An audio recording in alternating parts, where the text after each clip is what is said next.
Welcome. This is our Divine Book Club session, and we are getting into an absolute gem today with real precision because that's what's called for here. The absolute is absolute. We've got a couple of questions that have been sent in, one of which is so gloriously elevating if you can catch the thread, and another that's going to really ground us in some foundations, some basics, which is really essential. The foundation of awakening, the foundation of living reality is rock solid. That's really the point of truth. It's not a debate. It's not an opinion. It's not denominational. It's not debatable.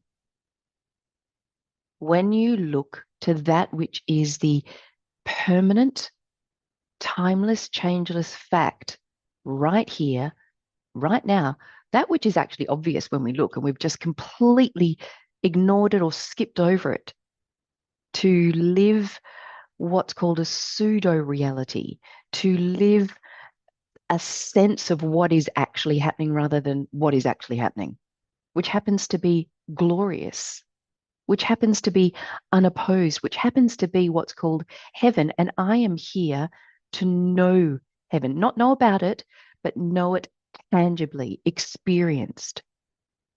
I am here to literally have the joyous, permanent, expansive experience of the limitless, infinite self that I is. I'm not here to solve problems. I'm not here to live a life that is just one problem seemingly after another. Just, just a series of multi-decade long problems and challenges and rise to these challenges.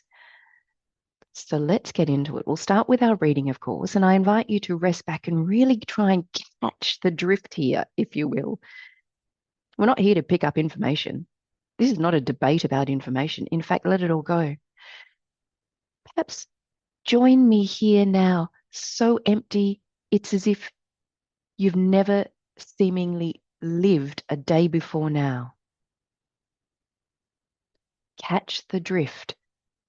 Rest back and close your eyes. It's only when we judge not by appearances that we can come to see reality. Closing our eyes is it's like having a little head start. You're not distracted anymore, which is great. We're told judge not by appearances because when you are distracted, you're permanently in this sensory misidentified and thus misperceiving realm where the best you can hope for is an interpretation, and no interpretation of personhood is right.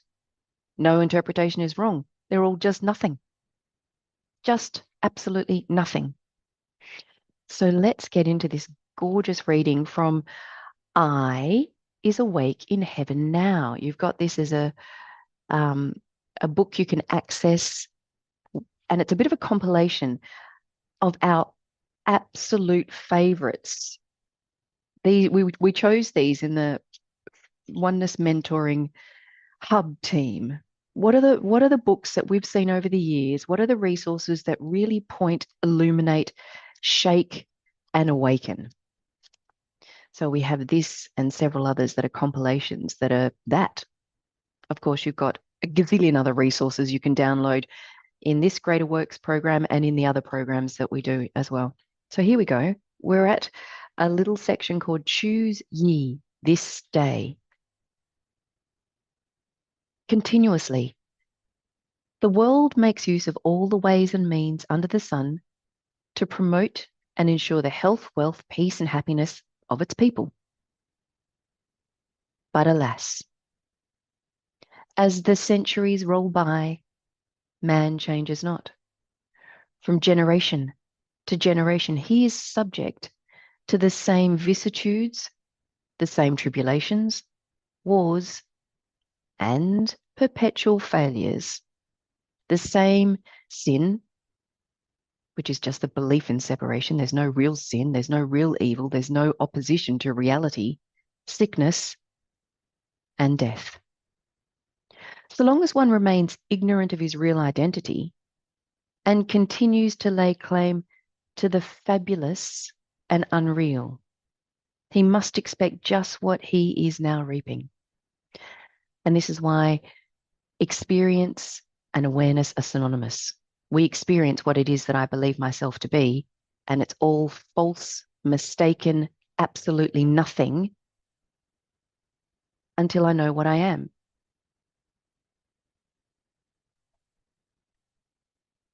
What else can come from an assumptive human mind and body but imperfections, disappointment, incompleteness, dissatisfaction, frailties, failures, death on repeat, like a loop.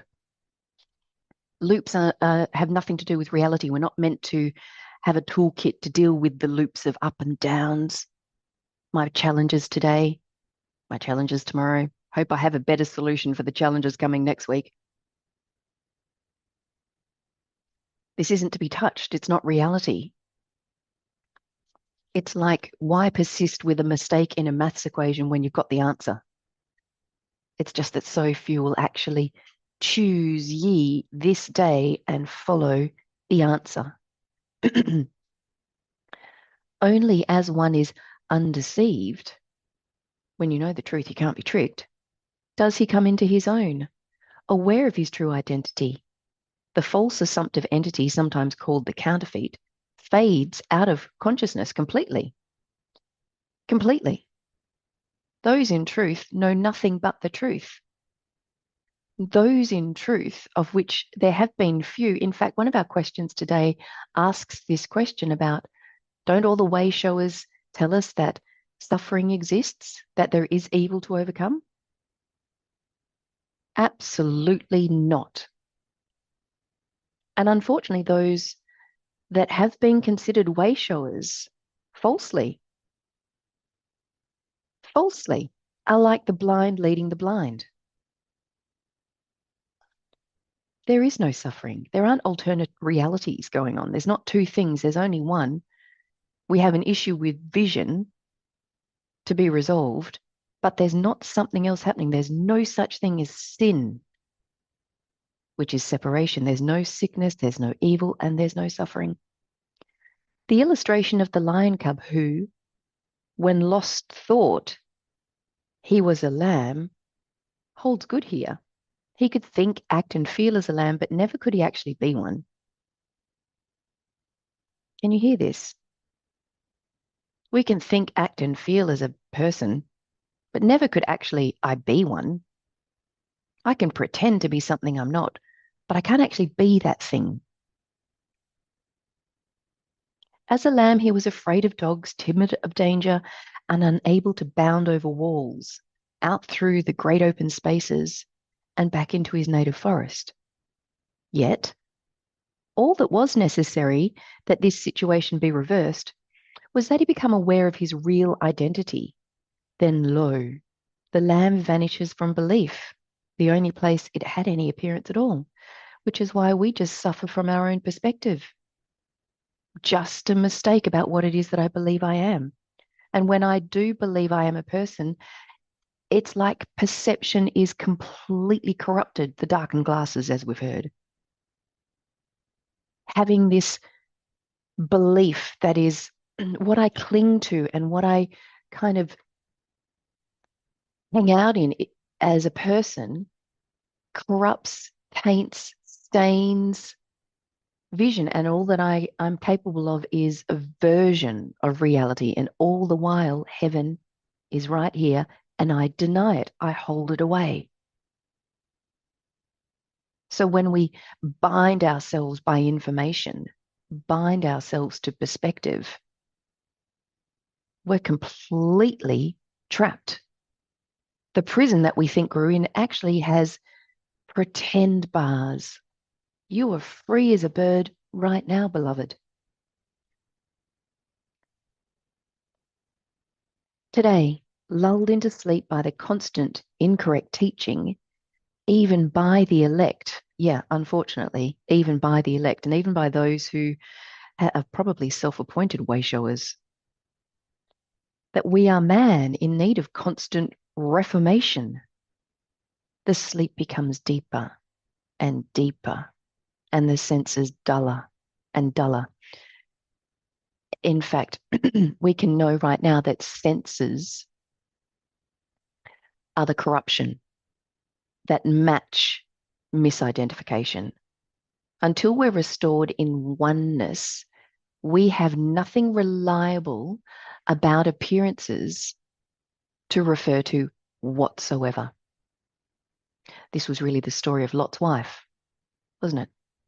Turn to a pillar of salt when she looked back. When you look back, you're stuck. You're in a stuck position. That's why we're told there's one way and one way only. You either walk it or you don't. That one way is to know the truth, to choose ye this day which master you'll serve and serve that, and end the flip-flopping. No help can be given or is provided for flip-flopping. God is no lover of persons because there are none. You play that game all on your own, ask for help, but don't you dare implicate God. You play this game by yourself. Ye, child of God, with all the power there is, are no victim at all. Indeed, a world awakening needs to come even as an earthquake to shake open the graves where lie the dead in ignorance and delusion. For instance, comparatively few today are aware that the very Christ whom they proclaim is none other than their own selfhood. And that's why we're here, because we can see it when we look. It's plain as day and obvious. And that as he renounced all that had to do with flesh, mind, and man, so must we all. Just how can the Immaculate Conception bless and enrich anyone until he incorporates it into his own life? As the Immaculate Concept, I am the truth, I am he. Truly, until one accepts himself, the capital S self, not the personal perspective that is just bound in absolute nonsense, to be the Immaculate One, and no other, then like the lion lamb, he is deluded and deceived, and must suffer the consequences so long as the self-deception lasts. Of course, we'll get into this to answer your questions more deeply when we get to the Q&A. Could the lamb ever perceive its nothingness? No. Neither can man today. Therefore, an awakening must precede. Nor need it be through such terrible suffering as war brings. It can be as lovely as a sunrise or as gentle as the opening of a rosebud. Be receptive, dear one. Be willing to give up all teaching which pertains to you as man. Think. Think from, there's a caveat with this. Think on things that are true, not untrue. Think. Thinking is not the enemy. Thinking is a profoundly glorious divine faculty when in truth, when from truth. And at all other times, when related to person and personal circumstances and personal interpretation, it's like a reinforcing, corrupting force. It's like driving the dagger deeper or binding the chains tighter.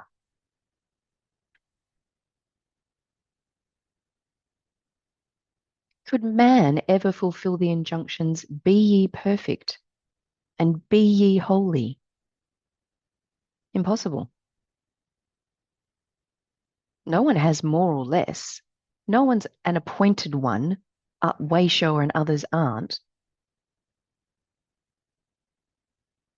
Therefore, give yourself no peace until you have settled the question in yourself once and for all, whether you are the perfect one now or an imperfect man. Of course, these conversations are only for those who accept true identity. That's the The little known, I'd say, it's not unknown, but the little known one step of awakening, and there are no others. You don't need to dress in a certain way, speak in a certain way, eat in a certain way, exercise in a certain way, dress in a certain way. Make sure your house is fitted out with the right crystals. Orient your PowerPoints in the right direction. All that is just rubbish because I already am that. I don't become that. I already is that. It's only when we accept what I is. Common sense, if not spiritual perception, should show you the inconsistency and incorrectness of the present day teaching. For instance, just how can the crucifixion be understood until one sees that Jesus, challenging all allegiance to flesh and mortality, stood forth as life itself? The I am invisible presence, in space, visible presence. In truth, truth is visible. The incorporeal and the corporeal are one and the same. That's why those in truth, those who are genuinely truth, know there's no suffering, there's no sickness, there's no death. There is only one thing going on, and that is aware consciousness. Therefore, renounce, crucify, and relinquish all doctrine that one can gain mastery, dominion, power, and glory in the name of man. It can never be. In my name they shall cast out devils. They shall speak with new tongues. If you ask anything in my name, I will do it. That's why we're here, because you are meant to know precisely what it means when we say, ask and ye shall receive. You are meant to have tangibly absolute dominion and know it, because that's what you experience. That's why our experience just reflects what I know myself to be. It's not set in stone, but that's why we're not trying to change circumstances. That's where no change, that's the no way. That's where nothing can happen that is of any meaning whatsoever. It is only when I am restored in true identity do I know I automatically have dominion. I can have anything that I want. In my name means identifying the I with the I am and not with man. The I that I really am and not with the pretend character I thought I was. I stand in awareness rather than persist in the ignorance of a non-existent character. If this light needs to strike us as lightning from heaven, then let it. Let it. Be so shaken, because the truth has nothing to do with the illusion of the world that the very vast majority are living. Few there be, so very, very few. That's why, you're here really clear that you don't know anyone who is awake. You don't know anyone who lives from infinity.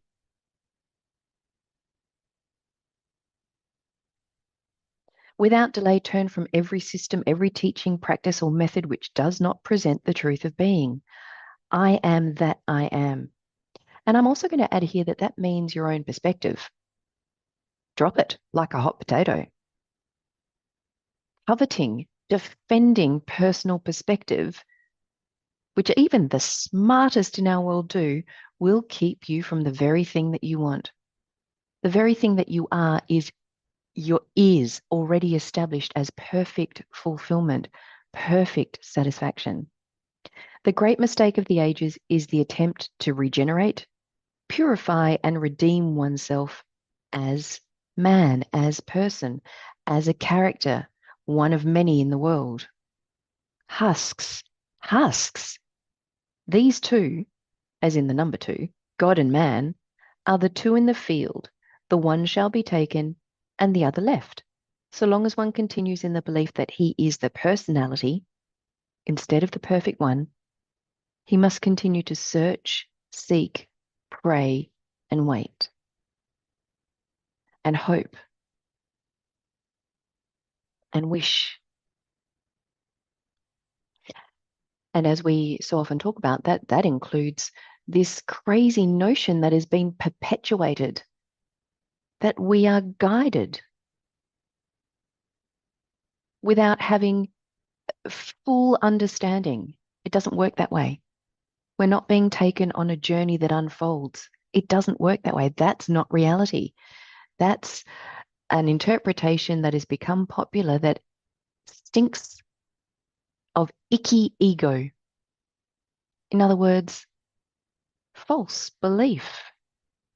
The false belief that I is a becoming, that the kingdom isn't finished now, that God is becoming, that God isn't finished now, that consciousness is becoming and consciousness isn't complete now.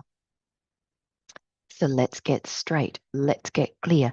Choose ye this day, because awakening doesn't begin until you choose ye this day and walk the straight and narrow. There's one step in awakening, just one. So few ever take it. But that's why we're here. So we'll get into Q&A in just a moment.